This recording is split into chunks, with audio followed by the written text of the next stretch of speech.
जब साईं बाबा को अपने एक भक्त के लिए आना पड़ा, जब बोल पड़ी साईं बाबा की बेजान मूर्ति। भक्तों, आज के इस वीडियो में हम आपको एक ऐसी सच्ची घटना के बारे में बता रहे हैं जिसे सुनकर आपको भी साईं बाबा की भक्ति पर गर्व होगा। साईं बाबा का एक ऐसा चमत्कार जो नास्तिक को भी आस्तिक बना देगा। तो कथा शुरू करने से पहले एक बार सच्ची श्रद्धा के साथ कमेंट बॉक्स में जय साईं राम जरूर लिखें। भक्तों, ये घटना छत्तीसगढ़ के एक गांव के पास की है। वहां एक साईं बाबा के मंदिर पे एक वैष्णव साधु साईं बाबा की नियमित रूप से पूजा पाठ किया करते थे। वे साधु बाबा साईं बाबा को परम भक्त बनकर पूजते थे। रोज सुबह साईं बाबा को नहलाना, पूजा करना और आरती करना, प्रतिदिन वो तन मन से उनकी पूजा पाठ किया करते थे। उनका एक ही नियम था कि प्रतिदिन चारों टाइम साईं बाबा की चारों आरती करना है। एक दिन उन्होंने साईं बाबा के भव्य महासमाधि के उपलक्ष्य पर विशाल भंडारे का आयोजन किया, किंतु उस दिन वे अपने काम में इतना व्यस्त हो गए कि उनके द्वारा शाम की आरती करना उनसे छूट गया। वे बाबा जी सारे काम पूरे करने के बाद रात्रि को पुनः साईं बाबा की सायं आरती करी और उसे संपूर्ण किया। आरती के कारण वह उस दिन मंदिर का गेट लगाना भूल गए और उस दिन 4 चोर मंदिर पे घात लगाकर बैठे हुए थे। उन्हें पता था कि साईं बाबा के महासमाधि के पर्व के उपलक्ष्य पर इस मंदिर पे बहुत ही ज्यादा चढ़ावा चढ़ाया जाता है, बहुत सारा धन मिलेगा और सोना भी हो सकता है। उन्होंने सोचा कि मंदिर में आज भंडारा है तो चढ़ावा भी अधिक है, और तो और मंदिर का गेट उन्हें रात को खुला हुआ मिल रहा था। इससे बढ़िया मौका उन्हें दोबारा कभी नहीं मिलेगा। पंडित जी भी बहुत थके हुए थे और वह भी अब अपने कमरे में जा चुके थे। उन्होंने एक गलती कर दी, उन्होंने मंदिर का गेट खुला हुआ छोड़ दिया। मंदिर का गेट खुला हुआ देखकर चोरों को लूटपाट करने में कोई दिक्कत ही नहीं थी, क्योंकि मंदिर का गेट तो खुला हुआ था। वो एक सही समय मिल चुका था।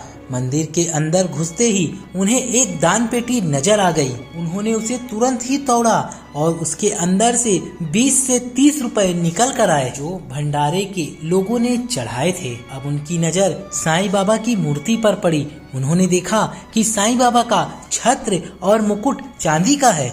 उन्होंने अपना पूरा जोर लगाया और साईं बाबा की मूर्ति से उस चांदी की छत्र और मूर्ति से मुकुट को उतारने का, लेकिन वो ऐसा कर नहीं पाए। चोरों ने सोचा कि मंदिर में भंडारा तो बहुत हुआ है, लेकिन उन्हें माल उस हिसाब से क्यों नहीं मिल रहा है। उन लोगों ने सोचा हो ना हो उस साधु बाबा ने अपने पास ही सारे माल को छुपा कर रखा हो। वे लोग गुस्से में उस साधु बाबा के कुटिया के पास गए और उन्होंने अपने लात से उस दरवाजे को तोड़ दिया।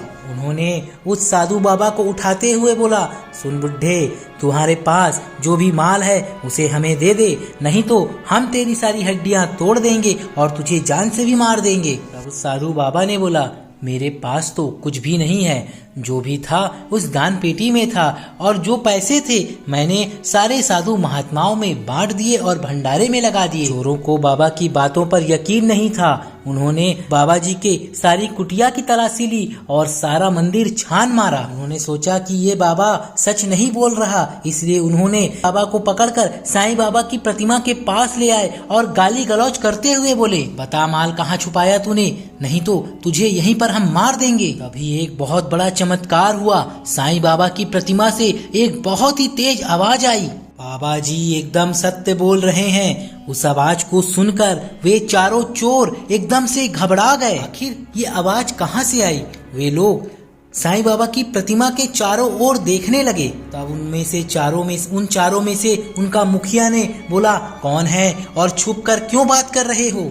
हिम्मत है तो सामने आओ। तभी दोबारा आवाज आई, जिसका तुमने चांदी का मुकुट और छत्र उतारा, मैं वही बोल रहा हूँ। और उसी समय उन चोरों के मुंह पर जोर सा तमाचा पड़ा। उन चोरों का मुखिया जोर से जमीन पर गिरा और वहीं पर बेहोश हो गया। साईं बाबा के इस चमत्कार को देखकर उस साधु बाबा की आंखें खुली की खुली रह गई और वे भाव विभोर होकर साईं बाबा के चरणों में गिर पड़े और बाकी के चोरों के गालों पर भी अचानक से थप्पड़ पड़ने लगे और वे बेजान होकर साईं बाबा की प्रतिमा के चरणों में गिरने लगे। और वे लोग गिड़गिड़ाकर साईं बाबा के चरणों में चले गए और हाथ जोड़कर माफी मांगते हुए बोलने लगे कि हे साईं बाबा, हम दूसरे धर्म से हैं और आपको नहीं मानते। हमारे द्वारा किए गए इन अपराध को क्षमा कर दो और हमें माफ कर दो, और आज से हम ये काम हमेशा के लिए छोड़ देंगे। फिर उन्होंने साईं बाबा के छत्र और मुकुट को वापस वैसे ही पहना दिया। छत्र और मुकुट को